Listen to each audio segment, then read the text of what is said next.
Selamat bertemu kembali menghadiri kuliah pengantar teknologi informasi dan komputer pada pertemuan yang kelima. Oke.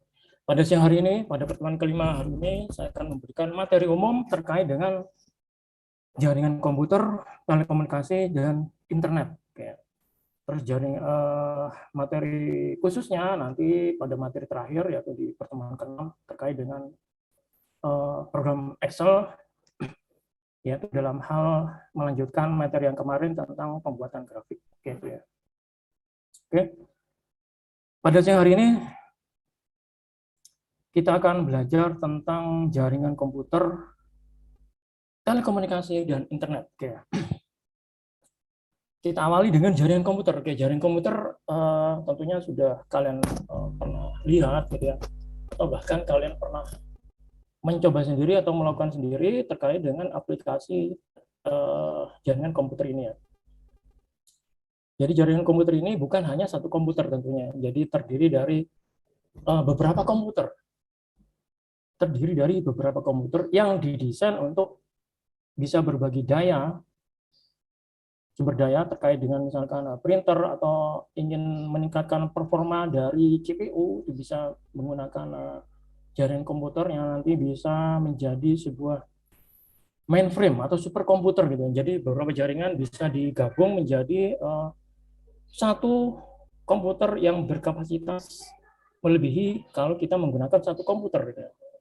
Itu terkait dengan kecepatan CPU-nya maupun RAM-nya itu bisa ditingkatkan dengan sebuah jaringan komputer. Kemudian selain untuk berbagi sumber daya juga bisa berkomunikasi tentunya, bisa mengirim surel, email, gitu. Dan juga tentunya yang sering kalian lakukan adalah melakukan akses internet dalam hal masuk dalam portal-portal atau web-web yang bisa kalian fungsikan, misalkan untuk mencari informasi atau mengakses data dan yang lainnya. Itu terkait dengan perambahan web, ya. Perambahan web yang sudah kalian kenal itu misalkan Google kan, pakai browser Google, terus Mozilla dan lain-lain. Gitu ya. Kemudian seiring dengan perkembangan komputer dan peralatan elektronik, kemudian orang mencoba dari beberapa komputer itu dihubungkan menjadi jaringan, dihubungkan menjadi beberapa jaringan komputer yang terdiri dari beberapa komputer, di mana nanti jaringan ini bisa digolongkan dalam tiga garis besar ya, antara lain yaitu LAN, Local Area Network. Jadi ini merupakan jaringan komputer skala lokal yang bisa berisi tentunya lebih kecil ya, karena lokal. Kurang lebih 100 komputer di situ ya, jaringan lokal. Misalkan antara komputer yang ada di kampus 1 ITN dengan kampus 2 ITN itu bisa terhubung dalam transmisi LAN atau Local Area Network. Kemudian yang lainnya, dari beberapa jaringan komputer itu bisa membentuk sebuah area network yang lebih besar, yaitu yang biasa dinamakan dengan MAN, ya, Metropolitan Area Network. Jadi ini areanya sudah cukup besar dan areanya lebih luas dibandingkan dengan LAN tadi. Jadi ini misalkan terhubung antara komputer dari satu kota tertentu ke kota yang lainnya. Misalkan dari Malang ke Surabaya, Malang ke Blitar, Kediri, Trenggalek, Malang ke Tuban atau Malang ke Jember gitu, kalau yang atau Malang ke Bali gitu. Itu merupakan jaringan MAN ya, Metropolitan Area Network. Yang komputernya tentunya lebih banyak daripada LAN-nya. Kalau LAN kurang dari 100 komputer, kalau MAN ini bisa lebih dari 100 komputer. Kemudian yang lebih besar lagi cakupannya adalah WAN ya, WAN ya. WAN ini mencakup seluruh area yang ada di bumi. Jadi seluruh komputer yang ada di permukaan bumi yang ada komputernya bisa terhubung menjadi WAN, Wide Area Network. Jadi jumlahnya sangat besar. Kemudian dari jaringan komputer tadi, tentunya ada sebuah mekanisme yang bisa menghubungkan antara jaringan komputer yang satu dengan komputer yang lain, jaringan yang satu dengan jaringan yang lain.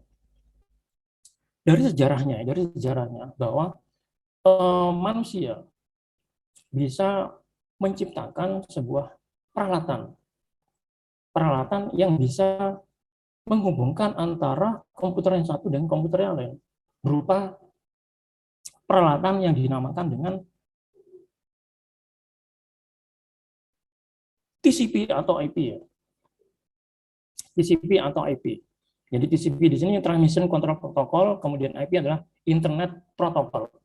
Jadi jaringan antara komputer yang satu dengan komputer yang lain itu membentuk sebuah alamat-alamat di mana masing-masing alamat itu tidak akan sama. Jadi itulah hebatnya jaringan internet ya, jaringan internet di sini. Mengapa antara user yang satu dengan user yang lain itu mempunyai IP address yang berbeda. Jadi misalkan kalian menggunakan di rumah kalian dengan teman kalian di tempat yang lain itu mempunyai IP address yang berbeda yang tidak akan kembar. Itulah hebatnya manusia bisa menciptakan TCP dan IP di sini ya. Oke, saya lanjutkan. Ini gambaran umum tentang LAN dan MAN ya. Kalau LAN ini cakupannya kisarannya antara 0 sampai 2 km. Ini cakupannya cukup tidak terlalu luas areanya. Kurang lebih 2 km. Kurang lebih misalkan kampus 1 dan kampus 2 itu bisa terhubung dengan LAN. Kalau MAN itu antar kota itu bisa mencapai jarak sekitar 100 km. Misalkan Malang, Surabaya itu ya. Malang, Surabaya itu bisa terhubung menjadi sebuah jaringan MAN, Metropolis Area Network. Oke. Kemudian dari beberapa LAN itu bisa digabungkan menjadi sebuah WAN atau menjadi sebuah MAN gitu ya, dengan cara internet working. Dengan cara internet working. Dalam internet working di sini perlu peralatan tambahan ya, yang berupa repeater, kemudian bridge, kemudian ada router, kemudian ada gateway, di mana masing-masing fungsinya dari repeater untuk menguatkan sinyal sehingga bisa menjangkau jarak yang lebih jauh. Kemudian bridge untuk memisahkan atau membedakan antara rangkaian yang akan terhubung. Kemudian router untuk menyambung dua rangkaian. Kemudian gateway adalah menyambung rangkaian yang berlainan arsitektur, berlainan jenis perangkat elektronikanya. Itu bisa menggunakan gateway di sini. Oke, ada lagi jaringan yang di luar dari jenis tadi, jenis yang saya sebutkan tadi, di luar dari MAN, LAN, dan WAN itu yang biasa kalian pakai misalkan jaringan WiFi, jaringan wireless atau hotspot, wireless atau kabel. Jadi jaringan komputer ada lagi jaringan yang tanpa kabel, tanpa menggunakan kabel. Dalam hal ini menggunakan jaringan WiFi. Itu biasanya biasa kalian kenal dengan hotspot ya. Oke, kita lanjut. Internet ini merupakan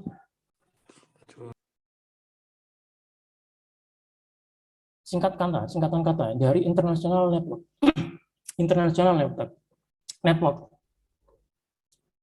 Internet merupakan jaringan global yang menggunakan TCP dan IP.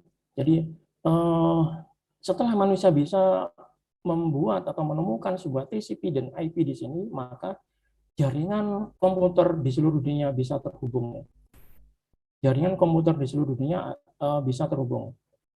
Apakah di suatu daerah atau di antar daerah, antar kota, dan di seluruh antar negara itu bisa terhubung karena adanya TCP dan IP di sini ya, TCP dan IP.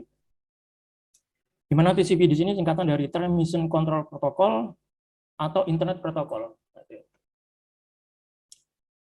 di mana IP dan TCP dari jaringan masing-masing komputer yang dipakai orang di seluruh dunia itu mempunyai alamat tersendiri yang sangat unik. Alamat tersendiri yang sangat unik dan tidak kembar ya, dan tidak kembar. Jadi mengapa antara komputer yang satu dan komputer yang lain bisa terhubung karena adanya IP address yang berbeda alamatnya ya. Jadi antara komputer satu dan komputer yang dua bisa kalian bayangkan pengguna jaringan internet di sini ribuan, jutaan dan bahkan miliaran ya sesuai dengan jumlah orang yang memakai. Itu terhubung berdasarkan IP address yang berbeda dan tidak kembar ya. Tidak akan kembar antara satu orang dan satu orang yang lainnya. Jadi antara kalian di rumah dengan teman kalian yang di satu tempat yang lain itu mempunyai IP address yang berbeda. Yang biasanya formatnya berupa angka antara 7 sampai 12 digit. 7 sampai 12 digit. Kemudian angka dari IP address ini dienkripsi lagi menjadi name domain. Jadi untuk memudahkan orang dalam mengakses sebuah layanan di internet, biasanya IP address yang ada di sebuah perusahaan atau sebuah homepage itu mempunyai domain name yang sangat unik berdasarkan IP address-nya. Itu biasanya bisa kalian akses di internet itu, kalian bisa menggunakan IP address atau bisa menggunakan domain name-nya. Misalkan itn.com. Itu merupakan domain name yang ada alamat IP address-nya di dalamnya. Jadi ada alamat IP address-nya. Yang sangat unik, yang akan berbeda dengan milik yang lain. Misalkan milik Brawijaya tentunya mempunyai IP address yang berbeda antara Brawijaya dengan ITN. Bisa kalian kenali dengan name domainnya, tentunya yang bisa secara jelas kalian lihat berdasarkan domain name-nya. Misalkan brawijaya.com atau itn.com atau yang lainnya itu. Jadi masing-masing internet ini bisa terhubung karena ada IP address, karena ada protokol atau peralatan yang berupa TCP dan IP tadi yang bisa membagi jaringan komputer yang satu dengan komputer yang lain dengan alamat yang berbeda yang sangat unik. Tentunya sangat berbeda dan sangat unik. Di mana alamat tadi bisa dienkripsi lagi menjadi sebuah domain name. Misalkan shopee.com gitu, kalau di websitenya Shopee ya, tentunya dia mempunyai domain name yang unik dan tentunya akan berbeda dengan domain yang lain, misalkan bukalapak.com, bukalapak.com dan sebagainya. Jadi tujuan perancangan TCP di sini adalah memungkinkan komputer mempunyai identitas tunggal dan bisa terhubung tentunya, bisa terhubung dengan komputer yang lain dalam skala yang besar. Dalam hal ini skala dunia tentunya juga ya. Dan identitasnya sudah jelas. Kemudian yang lainnya bahwa tidak tergantung dari fisik hardware. Jadi TCP ini tidak tergantung dari fisik hardware. Apakah kalian menggunakan komputer yang keluaran lama atau keluaran baru, itu tidak terpengaruh TCP di sini ya. Yang bisa diintegrasikan dengan peralatan sistem standar internet, yaitu berupa internet, Ethernet, kemudian modem, ya, kemudian token ring, dan lain sebagainya. Ya. Kemudian hal lain terkait dengan jaringan komputer itu website. Website di sini layanan komunikasi dalam bentuk pesan. Itu biasanya bisa kalian kenali dengan simbol www atau HTTPS, HTTP juga, HTTP. Itu terkait dengan homepage, situs maupun portal dari sebuah perusahaan atau dari user sebuah pengguna internet website. Kemudian ada lagi FTP di sini. FTP di sini memungkinkan kalian bisa mengirim pesan lewat surel, gitu ya. Karena ada FTP di sini, ada FTP, File Transfer Protocol. Jadi kalian bisa mengirim email atau bisa mendownload sesuatu di internet, kemudian bisa mengupload file itu karena ada orang bisa menciptakan sebuah peralatan FTP di sini, File Transfer Protocol. File Transfer Protocol. Oke, sekarang kita lanjutkan di sistem transmisi jaringan komputer ya. Sistem transmisi jaringan komputer itu bisa dibagi menjadi dua, antara lain adalah yang berupa analog. Berupa analog bisa kalian lihat dari bentuk yang dibentuk oleh sinyal analog, yaitu bentuknya adalah gelombang. Gelombang yang mulus gitu, gelombangnya mulus ya, gelombangnya membentuk kurva yang mulus. Kemudian yang kedua adalah berupa sinyal atau data digital. Data digital ini biasanya bentuknya seperti gergaji, gitu, kotak gergaji, gitu. Di mana masing-masing dua sinyal ini mempunyai kekurangan dan kelebihan masing-masing. Dan pada dasawarsa terakhir ini orang banyak menggunakan sinyal digital. Jadi jaringan televisi itu sudah ada televisi digital ya, kemudian komputer digital, kemudian yang terbaru adalah televisi digital di situ ya, televisi digital. Di mana kelebihan dari data digital di sini adalah lebih mudah mengenali jalur data yang ditransfer. Bit di sini ya, bit 0 dan 1 itu akan kelihatan jelas kalau menggunakan sinyal digital dibandingkan dengan sinyal analog. Kemudian sinyal di digital itu noise-nya lebih kecil dibandingkan dengan kalau kita menggunakan sinyal analog ya. Kemudian ini frekuensi yang biasa digunakan oleh jaringan komunikasi data ya. Di situ ada beberapa nilai dari frekuensinya. Kalau wireless atau WiFi di situ biasanya menggunakan jaringan 24G, 24 GHz. Kemudian untuk kabel-kabel, biasanya kan jaringan internet itu kan ada yang menggunakan kabel ya, berbagai macam kabel itu. Jaringan telepon juga menggunakan kabel. Itu kecepatannya lebih kecil kalau kita menggunakan wireless. Tapi wireless di sini tentunya mempunyai kelemahan jangkauannya yang sangat terbatas. Jangkauan yang sangat terbatas wireless ini. Kemudian yang lebih bagus lagi kalau kita menggunakan kabel optik, kabel optik.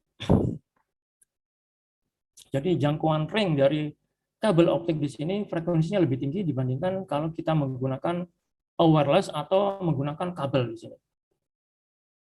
Bisa kalian lihat nilai dari hertz-nya ya.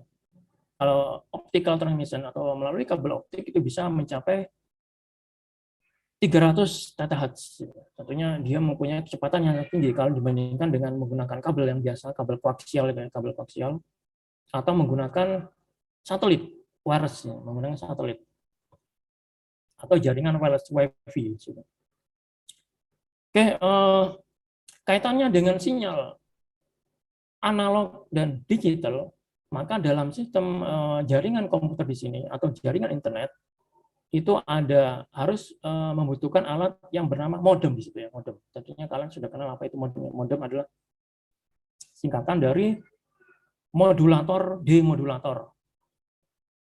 Jadi jaringan sinyal komputer itu merupakan sinyal digital. Sinyal dari komputer itu merupakan sinyal digital. Supaya bisa ditransfer atau ditransmisikan ke tempat yang lain, itu harus diubah dulu menjadi sinyal analog, sinyal analog ya. Jadi sinyal digital ini tidak bisa ditransferkan atau ditransmisikan secara langsung. Yang bisa mentransfer atau yang bisa mentransmisi atau bisa berpindah itu hanya sinyal analog. Maka di situ perlu peralatan modem di sini. Jadi sinyal digital diubah dulu menjadi sinyal analog. Kemudian pada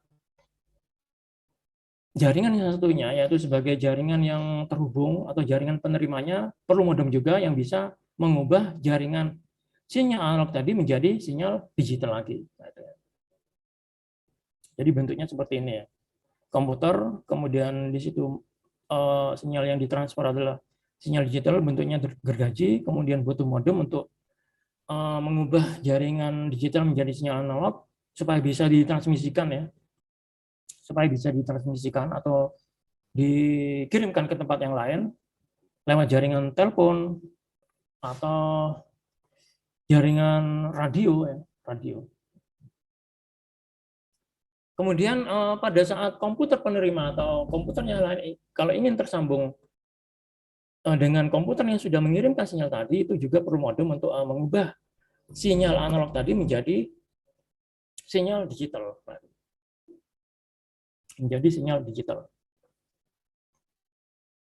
Jadi komputer ini sinyal yang ditransfer adalah sinyal digital, kemudian oleh modem diubah menjadi sinyal analog, kemudian ditransmisikan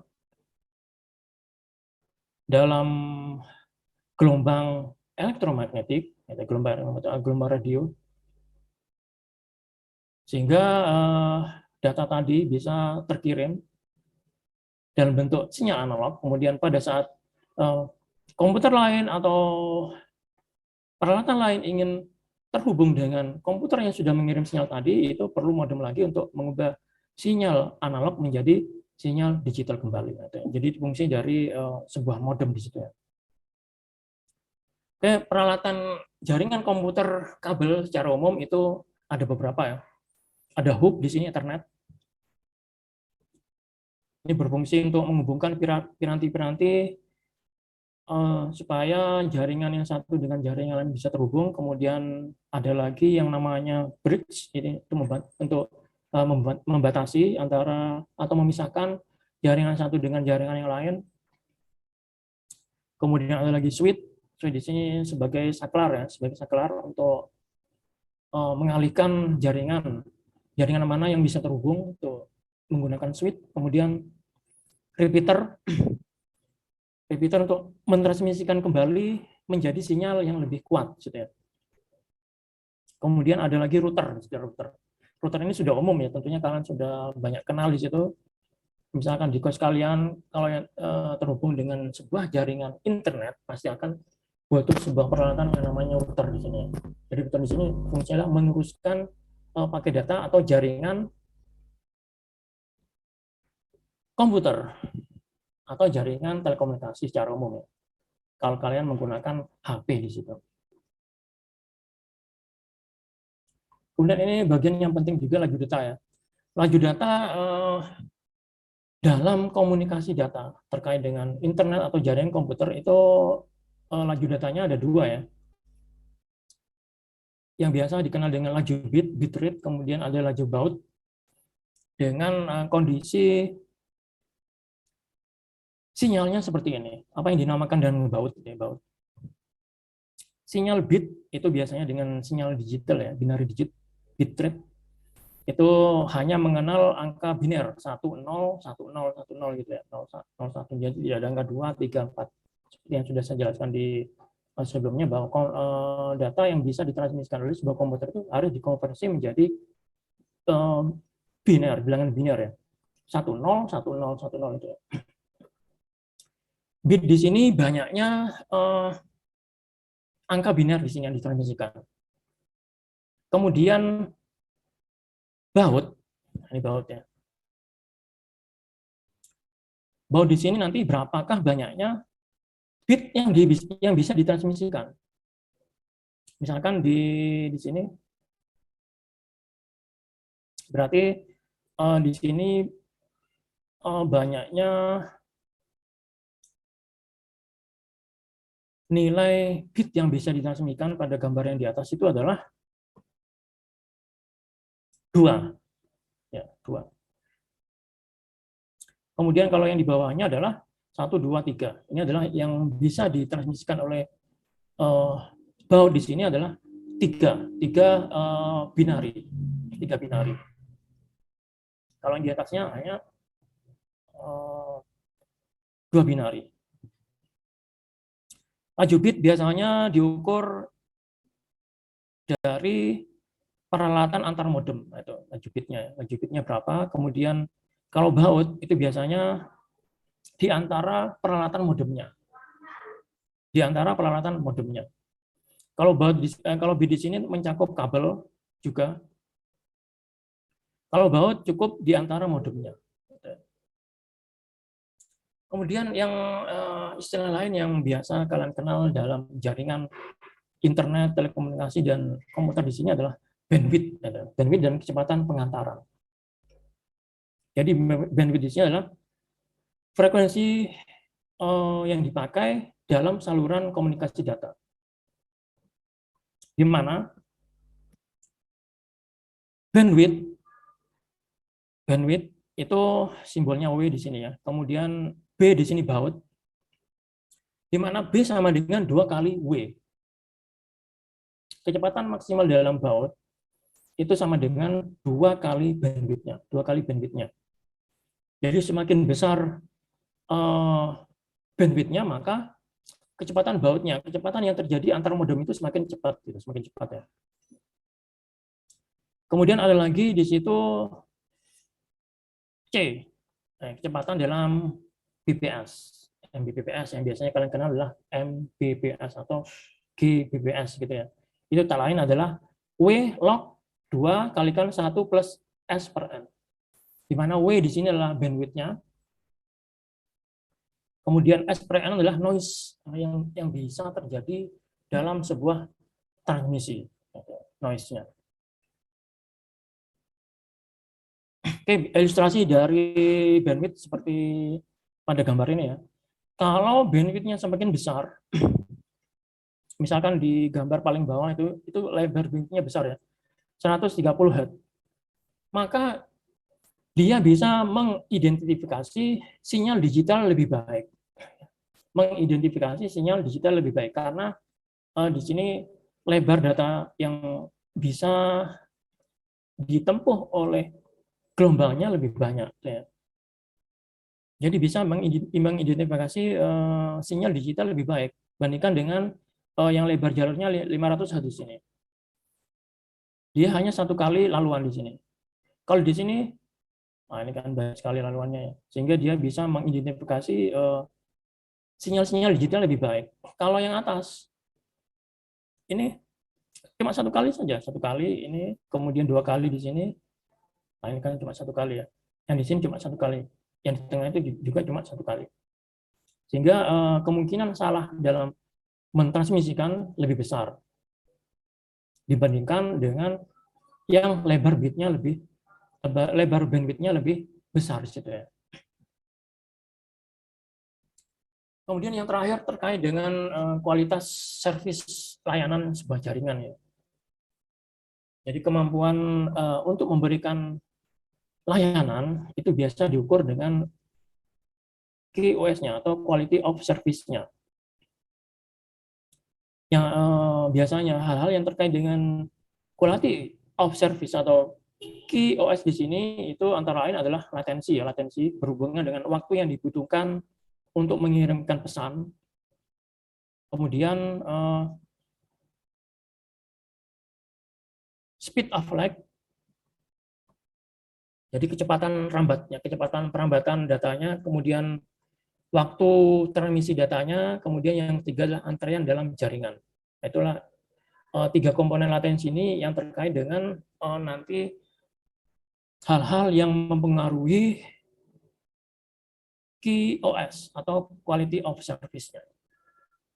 Oke, sekarang kita lihat di sini ya. Ini adalah jaringan yang mentransmisikan data yang gelombang dari datanya bisa digambarkan pada slide itu yang warnanya biru dan hijau itu ya. Ini adalah gelombang transmisi datanya itu terkait dengan propagation, transmission plus QEU.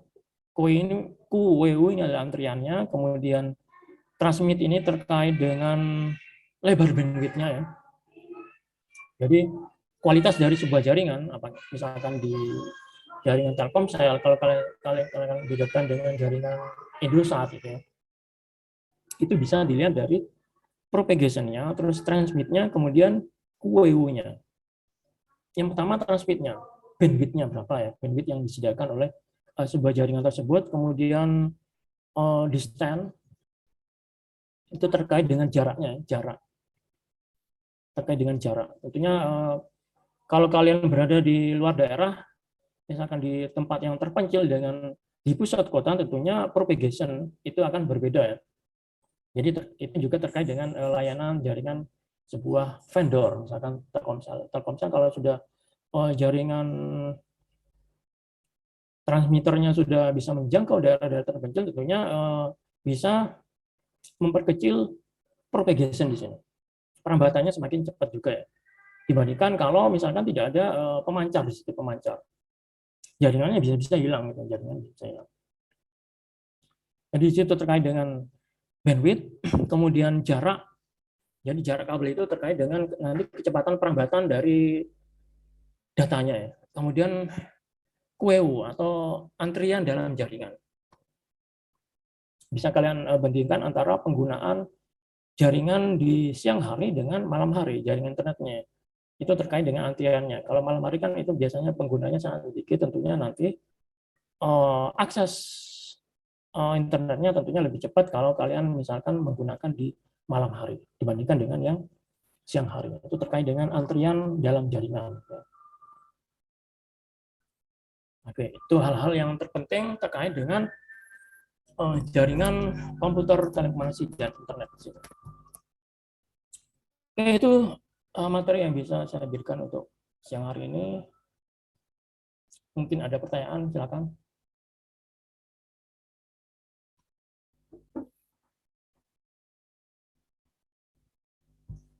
Izin bertanya, Bapak. Ya, silakan, saudara Kadek. Mengapa, baik, Pak. Mengapa pada sinyal gelombang sinyal itu dia semakin banyak gelombangnya semakin baik, Bapak. Sementara yang gelombangnya lebih sedikit dia semakin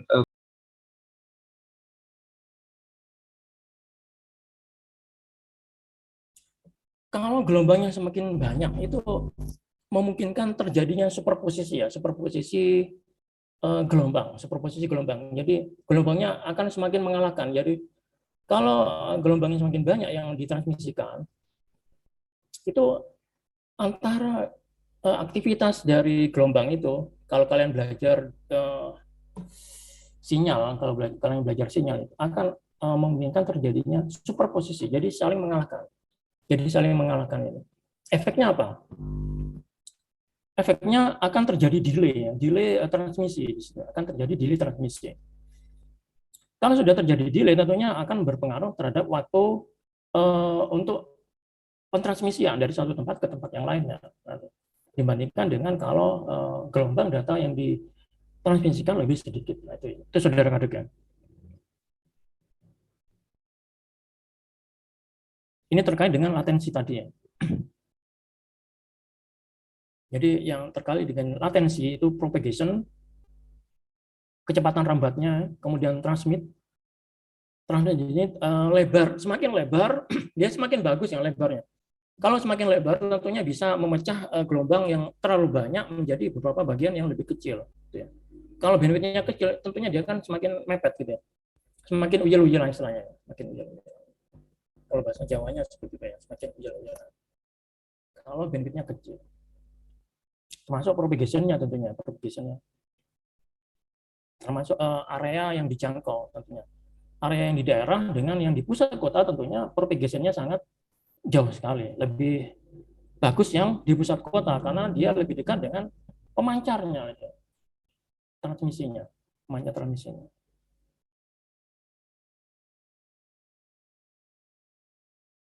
Oke, begitu saudara kira-kira. ya Bapak, baik Bapak. Berarti semakin kita dekat dengan pemancarnya, gelombang apa kawah gelombangnya dan gunungnya itu semakin banyak, begitu ya Bapak? Semakin bagus dalam hal propagation-nya. Kecepatan penghantaran dari data yang mau ditransmisikan. Propagation-nya semakin bagus. Oh, baik Bapak, terima kasih Bapak. Bukan dari gelombangnya, bukan dari gelombangnya. Kalau gelombangnya nanti terkait dengan kekuatan sinyalnya. Kalau kalian ingin, kalau yang ditanyakan saudara Kadek itu mungkin kekuatan sinyalnya ya. Tentunya kalau kalian dekat dengan pemancar itu sinyalnya semakin kuat. Beda dengan yang jauh dari pemancar itu.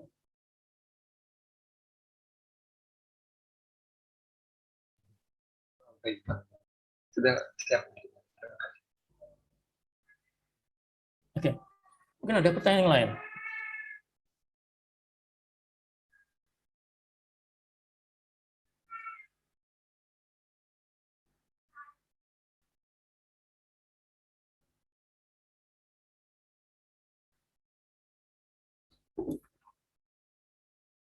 Oke, kalau tidak ada, saya akhiri sampai di sini ya untuk kuliah kita hari ini. Kita lanjutkan pertemuan yang ke-6. Kita bahas yang lanjutan dari Excel kemarin ya. Oke, terima kasih atas perhatiannya. Maaf kekurangannya. Wassalamualaikum warahmatullahi wabarakatuh. Selamat siang. Waalaikumsalam warahmatullahi wabarakatuh. Terima kasih, Pak. Selamat siang. Selamat siang, Pak. Selamat siang, Pak. Recording